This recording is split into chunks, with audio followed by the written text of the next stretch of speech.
থেকে আপনাদের সকলকে আহ্বান করছি, আপনারা অবশ্যই যাবেন।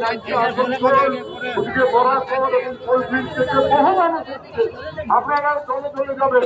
আমাদের আচার্যদেবের স্থান, এখানের মানুষ ওখানে যান, ওখানের মানুষ এখানে আসুক, এখানে কর্মীরা ওখানে যান, ওখানের কর্মীরা এখানে আসুক। পরস্পর আমাদের ভিতরে ইন্টিগ্রেশন দরকার, সংগতি দরকার।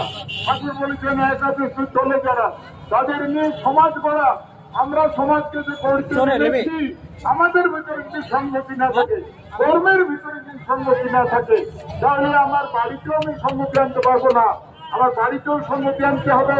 এখানে আমি যাবো, যে অবস্থায় ইন্টিগ্রেশন অর্থাৎ সংগতি আনার চেষ্টা করবো।